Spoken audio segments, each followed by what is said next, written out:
WhatsApp guys, कैसे हो आप सब। So I hope you all are fine. तो हम लोग अपने chapter profit loss and discount पे थे एंड उसके LOD2 के क्वेश्चंस कर रहे थे।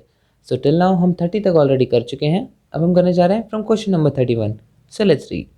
A dealer marks articles at a price that gives him a profit of 30%. 6% of the consignment of goods was lost in a fire in his premises. 20% was soiled and spoiled होगा शायद and had to be sold at half the cost price. If the remainder was sold at the marked price, what percentage profit or loss did the dealer make on the consignment? ठीक है, तो देखो question में बोला है एक dealer है जो अपने आर्टिकल की मार्क प्राइस रखता है 30% अबव द कॉस्ट प्राइस, मतलब 30% का वो प्रॉफिट मार्जिन रखता है। लेकिन 6% का जो गुड्स होता है ना, 6% ऑफ द गुड्स वो जल जाते हैं, ठीक है, loss in fire. And 24% of the goods क्या होते हैं, वो स्पॉइल हो जाते हैं, तो आधे दाम में बिकते हैं, ठीक है, half of the cost price. And जो बचे वो मार्क प्राइस पे बिकते हैं। तो बताओ उसका एक्चुअल परसेंटेज प्रॉफिट क्या होगा। तो देखो ये भी बहुत ईजी क्वेश्चन है। तो मैं मान लेता हूँ कि उसका एक्चुअल उसने कॉस्ट प्राइस थी 100 रुपीज़, ठीक है। अब क्योंकि यहाँ पर प्लस माइनस का कुछ नहीं होना, तो फिर मैं इसमें एक्स इंक्लूड नहीं कर रहा, डायरेक्ट 100 रुपीज़ में एस्टिमेट कर रहा हूँ।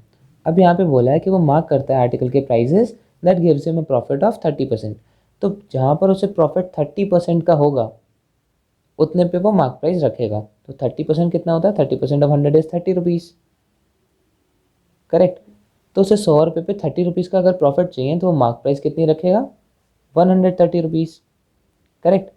अब यहाँ पे अच्छा ठीक है, मैं आइटम वाइज करता हूँ, ठीक है। तो ये 100 आइटम्स का मैं बोल रहा हूँ, ये कितने आइटम्स का मैं बोल रहा हूँ, 100 आइटम्स का मैं बोल रहा हूँ। मतलब पर आइटम का अगर हम देखें, पर आइटम का तो कॉस्ट प्राइस कितनी हो गई, अगर 100 यूनिट 100 रुपये में है तो 1 रुपये का आ गया, ठीक है। एंड मार्क प्राइस कितनी हो गई, 1.3 रुपीज़। मैंने पर यूनिट इसलिए निकाला क्योंकि यहाँ पर लिखा है ना कि 6% ऑफ द गुड्स जल गए एंड 24% स्पॉइल हो गए, तो मुझे नंबर ऑफ़ आइटम्स की ज़रूरत है। तो मैं मान लेता हूँ कि ये जो अमाउंट था ये 100 आइटम्स का था, ठीक है। एंड पर आइटम ये है वैल्यू। अब लेकिन होता क्या है, 6% of the consignment of goods was lost in fire. तो मतलब अब यहाँ पर 100 आइटम्स का हम देखेंगे, 100 में से 6 जो आइटम्स हैं उसमें हमें कितना प्रॉफिट हुआ, मतलब कितने की सेल हुई, तो 0 रुपीज़ की सेल हुई। And 24% was spoiled and had to be sold at half the cost price. अब 24% 100 का कितना होता है, 24, है ना। तो 24 आइटम्स कितने में बिके, half of the cost price. तो कॉस्ट प्राइस कितनी है, 1 रुपये। तो मतलब 24 मल्टीप्लाइड बाय हाफ, 1/2 रुपीज़ का बिका। तो इसमें कितने मिले हमें, 12 रुपये, करेक्ट। इसमें 0 रुपीज़, इसमें 12 रुपीज़। अब बोला if the reminder was sold at the marked price, मतलब रिमाइंडर कितना, 24 + 6 30 तो हो गए। अब 100 - 30 70 आइटम्स बचे। अब 70 आइटम्स कितने में बिके, एट द मार्क्ड प्राइस, मतलब 1.3 की वैल्यू पे। तो 70 मल्टीप्लाइड बाय 1.3 की वैल्यू पे जो बिके, ये कितना हुआ, 13 7 91। तो 91 रुपीज़ के ये बिके। तो टोटल हमें रेवेन्यू कितना जनरेट हुआ, टोटल रेवेन्यू जनरेट हुआ, मतलब सेलिंग प्राइस हमें टोटल जो मिली है वो है 91 + 12 + 0, तो ये हो गया 93 एंड 10, तो ये 103 रुपीज़ हमें टोटल मिले। एंड हमने इन्वेस्ट कितने किए थे, 100 रुपये, मतलब 100 रुपये की लागत लगाई एंड 103 रुपीज़ हमें मिले। तो अब बताओ टोटल परसेंटेज प्रॉफिट कितना हुआ, ठीक है। तो परसेंटेज प्रॉफिट है, प्रॉफिट मतलब selling price minus cost price, that is 103 - 100 divided by cost price, that is 100 into 100. So percentage profit is 3/100 into 100, that is 3% is your answer. तो ये तो बहुत easy question था, option number 3. Okay, so now question number 32. A book was sold for a certain sum and there was a loss of 20%. Had it been sold for 12 rupees more, there would have been a gain of 30%. What would be the profit if the book was sold for rupees 4.8 more than what it was sold for? ठीक है, तो ये भी question बहुत easy है। क्या बोला है, देखो एक बुक है, ठीक है, that was sold for a certain sum, कोई सम में उसे बेचा गया। There was a loss of 20% and 20% का उस पर लॉस हुआ। तो पहले हम मार्क करते जाते हैं एंड यहाँ पे 12 रुपीज़ मोर लिखा है, तो मतलब मुझे एक्स लेना पड़ेगा। तो मैं मान लेता हूँ let the cost price of book be 100x, ठीक है, ये मैंने कॉस्ट प्राइस मान ली। अब इसमें बोला है कि and there was a loss of 20%, and उससे 20% के लॉस में उसने बेच दिया। तो 20% ऑफ 100x कितना होता है? 20% of 100x is 20x, correct. तो सेलिंग प्राइस कितनी हुई बुक की? 100x minus 20x, that is 80x। ठीक है, इतना समझ में आया? तो जो बुक 100x की थी वो उसने 80x में बेच दी 20% के लॉस में।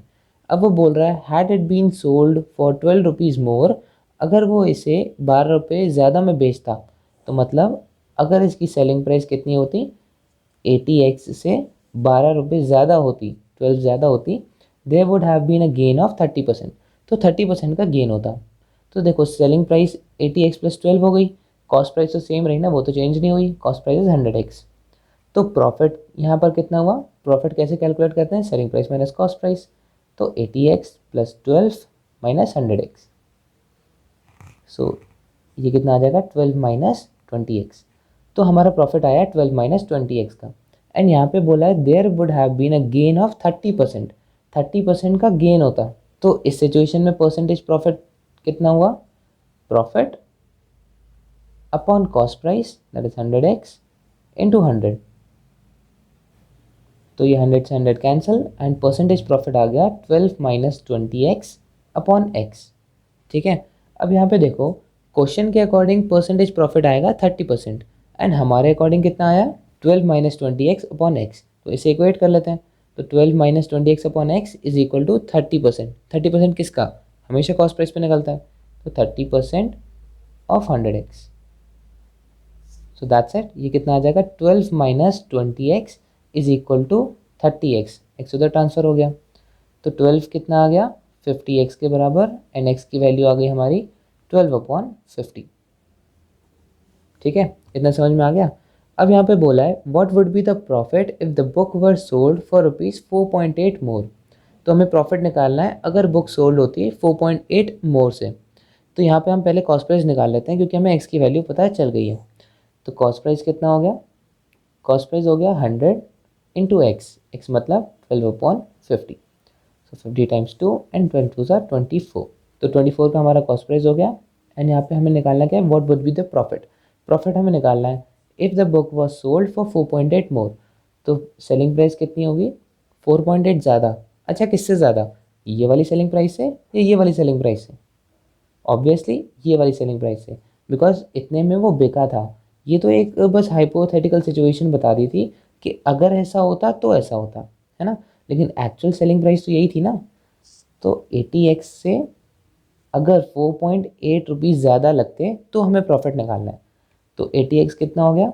80 मल्टीप्लाइड बाय 12 अपॉन 50 प्लस 4.8, यह आ जाएगा 12 8 ज़ा 96 अपॉन 5 प्लस 4.8। तो 5 टाइम्स 1 एंड 46, 5 टाइम्स 9.2 प्लस 4.8, तो ये हो गया 5 90 में 24। तो सेलिंग प्राइस कितनी हो गई? 24। अब पूछा है प्रॉफिट निकालो, तो प्रॉफिट कितना होगा? भाई कॉस्ट प्राइस 24 है, सेलिंग प्राइस भी 24 है, तो कोई प्रॉफिट होगा? नहीं होगा भाई, जितने में खरीदा था उतने में ही बेच दिया, तो no profit and no loss. इसे तो कैलकुलेट करने की भी ज़रूरत नहीं है। So that means option number A, no profit and no loss is your answer. So that's it. So these were the solutions from 31 to 32. I hope आपके समझ में आया होगा। कोई भी प्रॉब्लम हो तो उसे कमेंट सेक्शन में पूछ लेना। एंड अगर वीडियो अच्छी लगी so do not forget to like, share and subscribe to our channel. And thank you so much for watching.